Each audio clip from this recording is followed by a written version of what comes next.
整个20世纪，无数的人民在为自己的独裁领袖喝彩，即使他们因此沦落成了奴隶。为何这些人民自甘为独裁者做奴，为独裁者来喝彩呢？对于这个问题，历史学者冯客有他的答案。事实上，独裁者虽然手握权力，甚至垄断权力，但是他们其实也害怕自己的人民跟自己周遭的人。缺乏民意的基础，他们其实很脆弱，因为权力是投机取巧而来，甚至经常是踩着政敌的尸体走捷径。但是他们心里想的往往都是，如果自己能够借此来掌握权力，其他人也行。于是他们变得疑神疑鬼，谁都不信。当然，独裁者想要夺权并且铲除对手，多的是五花八门的策略。他们可以血腥清洗，或者是分而治之等等。但是冯客认为，长远来看，搞个人崇拜还是效率最高，因为个人崇拜可以让盟友跟政敌都矮上一截，逼他们一起臣服在独裁者之下。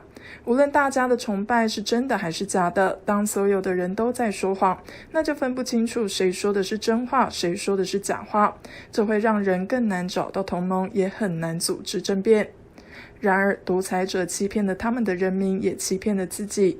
有一些独裁者沉迷在自己的世界，相信自己是天才；有一些人则完全不信任自己身边的人。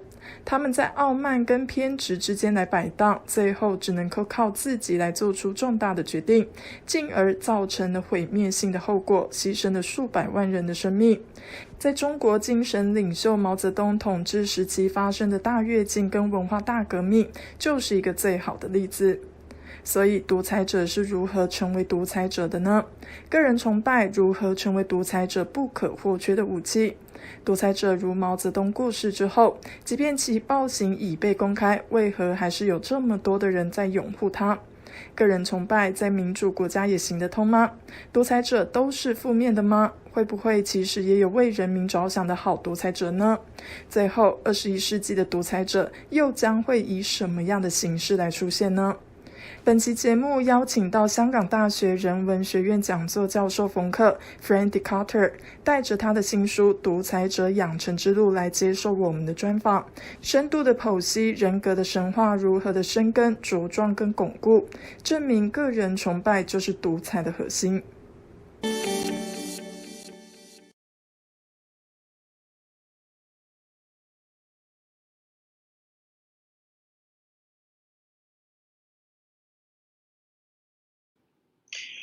The book is called How to Be a Dictator, and I pick 8 examples, so there are really 8 chapters, and they range from Mussolini, Italy, 1922, to Hitler, Stalin, Mao, Kim Il-sung, of course, is in there, as well as Duvalier, Papadoc, who's slightly less well known, in Haiti, and Mengistu as well. Not to forget, of course, the wonderful Ceausescu, who was shot against the toilet block with his wife in 1989.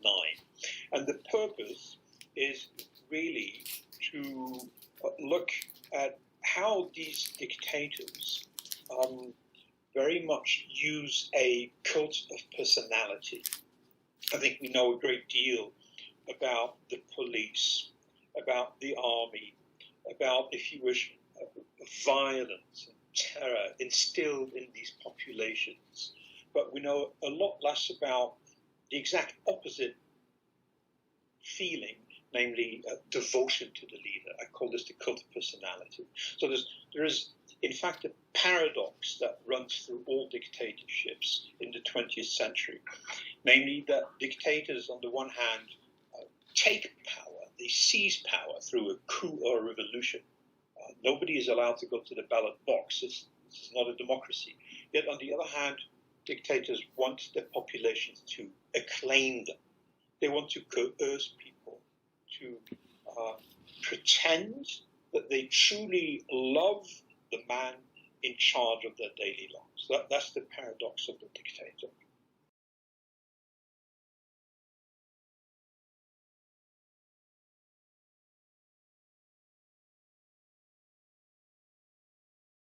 Yes. So there are really two aspects to your question. One is, what is a dictator? That's a very good question. The term is much used and abused, not only at the time, but of course to this very day. People will not hesitate to call the boss at work a dictator, or the democratically elected head of state a dictator, as happens, for instance, in parts of Europe, not to mention the United States. So throughout the 20th century, you really see two completely opposite trends, and they have to do with power. What do you do with power? One trend is a monopoly over power, the determination to keep power in the hands of one particular individual or one particular party. You want a monopoly over power. The other trend is a separation of powers, 三权分立 in Chinese, with a separation of powers into an executive branch, an independent judicial system, a thriving civil society, checks and balances to make sure that no one can ever abuse power. But these trends are radically opposed. They do not mix well. These are two different worlds altogether. So that's the first point. Now, the second one is your question about how to be a dictator. Are there rules in there? Well, let me put it this way. Becoming a dictator is not like making a paper airplane. You fold a piece of paper and then you make a small airplane out of it. It's not like that. It's not like taking swimming lessons or learning how to ride a bicycle. In fact, there are no rules. And this is the key point, really, that it takes great talent and skills, but also a great deal of luck and the skill to use fortune and misfortune in order to become a dictator. In other words, these are quite unique individuals. There are no set rules to be followed. So what I do by picking 8 dictators is that I illustrate the huge variety of contexts in which these dictators manage to gain power, from a reasonably wealthy country like Germany in the 1930s to very impoverished parts of the world, for instance Ethiopia under Mengistu, not to mention Haiti under François Duvalier-Papadoc.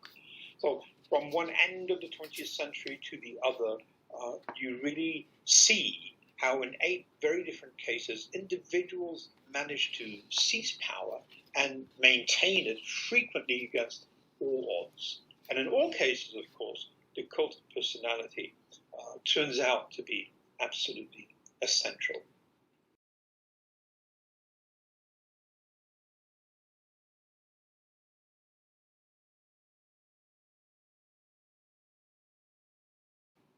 But I think the cult of personality has very much been overlooked, not in the case of Stalin, where you have several studies on the cult of personality, but in other countries very little. For instance, you might be surprised to hear that only a few years ago a major exhibition was held in the History Museum in Berlin to show the extent of the cult of personality under Adolf Hitler, which took most visitors from Germany by complete surprise.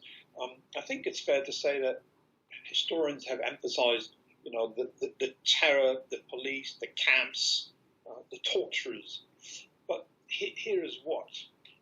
It is, you cannot place a soldier or a police officer behind every single individual.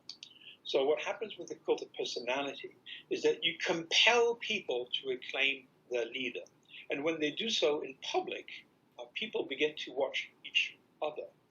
So after a while, when this cult of personality is launched, people begin to monitor their neighbors, family members, in fact, even themselves. There are accounts of people waking up in a nightmare in the middle of the Cultural Revolution, fearful that they've actually been dreaming counter-revolutionary thoughts against Chairman Mao Zedong. So it becomes almost self-monitoring, self-policing. It is good to police the streets for any one dictator. It is better if you can police the minds of your subjects. But there is another reason. A dictator, by definition, seizes power, takes it.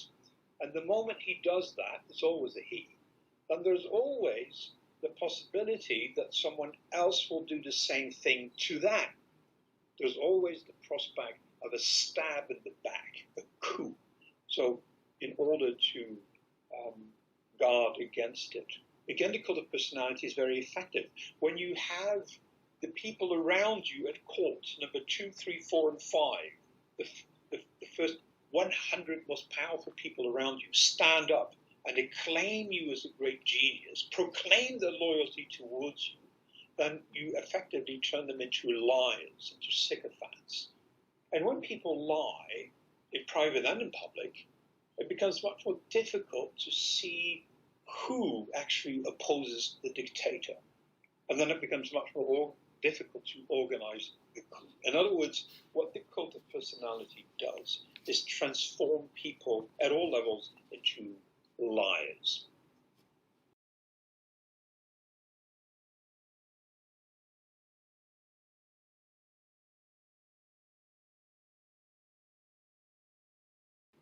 Well, I think you will notice, as George Orwell put it, dictatorship is a boot in your face forever.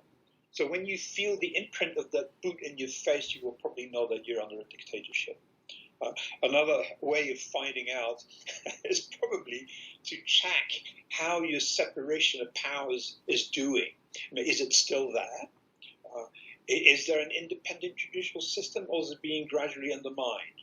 There's another test you could carry out. It goes back to the cult of personality. Can you actually find somebody who is critical of their leader? In other words, you get on a plane and you fly either to Washington or to London or to Pyongyang and Beijing, and you try to find people who are willing to publicly say something negative about the man in charge. So if you can't find anyone, you will probably be in a dictatorship. Okay. Reasonably simple test. Yeah.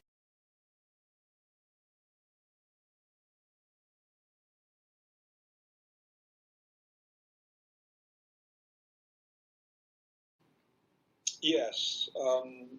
You say especially in Western countries, but of course there are plenty of scholars in Japan who are also quite sympathetic towards Mao Zedong. Why is a very good question. You could summarize it in a single sentence: there are no enemies on the left.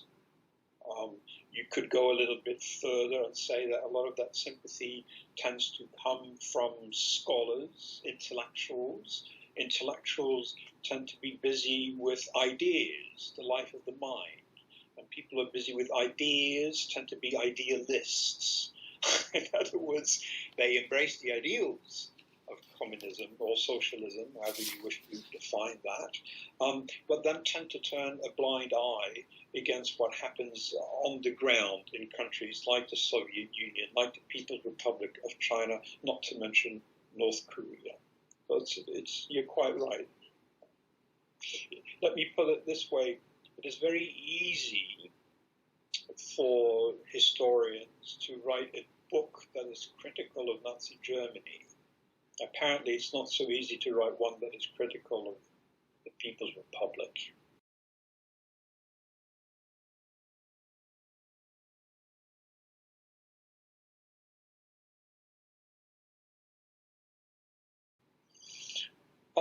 No, I don't think so. I mean, I understand the question. There is fear, concern about a retreat in democracy in some of the more advanced democracies in Western Europe. There's concern that in the United States, United Kingdom, France, there might be a retreat that is happening. Not to mention, of course, Poland and Hungary, where there really ought to be great concern. but you must also try to see it from the point of view of history. It has to do with perspective. If you wish to acquire perspective, you can wait until you're 80 years old, or you can actually read history. And the one thing that history illustrates is that around about 1950, half of planet Earth lives under some form or another of brutal dictatorship, whether it is in the socialist bloc, Soviet Union, all the way to the People's Republic of China, or whether these are dictatorships on the right. You must remember that even in Western Europe, not to mention Eastern Europe, until the middle of the 1970s, it seemed inconceivable that there could be any democracy anywhere outside of Europe. So in Western Europe, in 1972, you have a dictatorship in Portugal under Salazar, a dictatorship under Franco in Spain, and a bunch of very nasty generals in Greece. And when they fall, with the Carnation Revolution, 73, 74, 75, all of a sudden it seems that it's almost a miracle that southwestern Europe might actually become a democracy, democracies. That seems like a miracle. Well, I was 12 years old when that happened, 13 years old. That's in my lifetime. And where are we now? Well, I think that we don't have to worry all that much about either Portugal or Greece or Spain reverting to a dictatorship, not to mention large parts of the rest of the world that are very gradually democratized. So eternal vigilance is the price of democracy.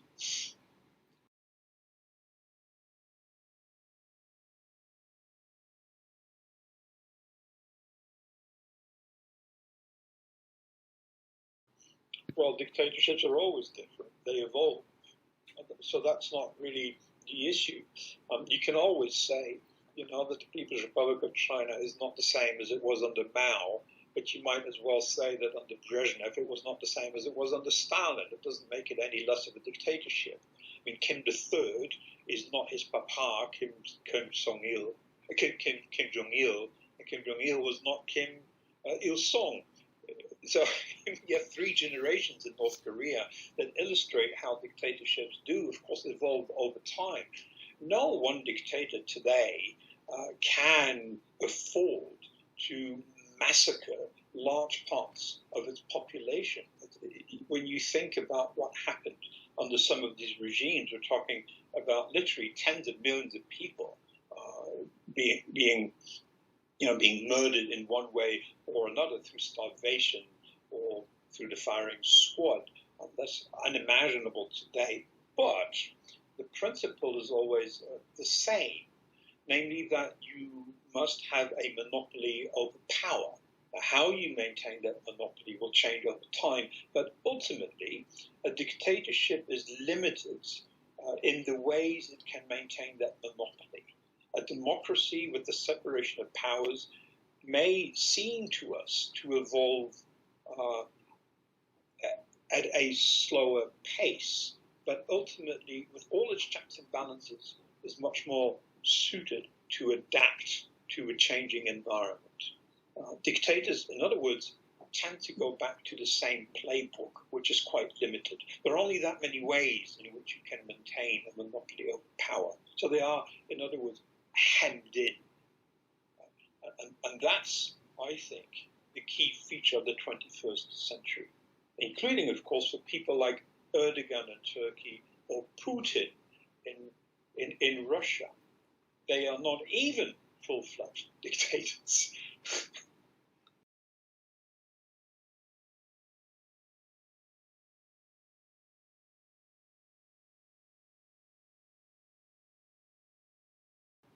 Yeah, the question is a good one. It's a question about the good dictator, or the good dictators as opposed to bad ones. Well, it just so happens that the example you gave of Chiang Ching-kuo is both a good one and not a good one. Chiang Ching-kuo, as you rightly pointed out, maintained a very low profile, but then once he was in power, actually democratized Taiwan. Right. Now, if you democratize it, then you are no longer a dictator. So it's probably one of the very unique examples we have of somebody who actually democratizes the regime instead of clinging on to power at all costs. It's a rather rare example. Now, that means he's not a good dictator. It means he's a good Democrat. Now, are there still good dictators? I mentioned, for instance, Salazar in Portugal, and it is frequently said that Salazar was a transitional figure in between an empire on the one hand and a full-fledged democracy that we have in Portugal today. You can say all you wish, but the problem with the monopoly over power is that it has a very limited ability to respond quickly to complex situations. And not only that, the key problem with power and a monopoly over it is abuse of power. And as you well know, the greater the power, the greater the abuse. Then how about Lee Kuan Yew in Singapore? Yes, I thought you might ask me, what is Singapore? It's a small city, and it's a very wealthy one. I grew up in Switzerland. Switzerland, like Singapore, like Hong Kong, are financial centers. They tend to do quite well. When you have a small city of about 5-6 million people, you can have a system which is very soft on its separation of powers. But I would argue that even in Singapore, it is not a true monopoly over power. Lee Kuan Yew was clever enough to realize that he needed an opposition to keep the main party on their toes. Of course, he rigged the system in that the opposition party can never truly be elected to power. But nonetheless, he made it powerful enough to keep the people in the main party on their toes. And in that sense, it is a very rare example of a mixed system, not quite democratic, not quite a dictatorship, but it's very rare. In most cases, the dividing line is crystal clear. So is he a good dictator? I won't comment on that. It's kind of complex. Yes. Okay.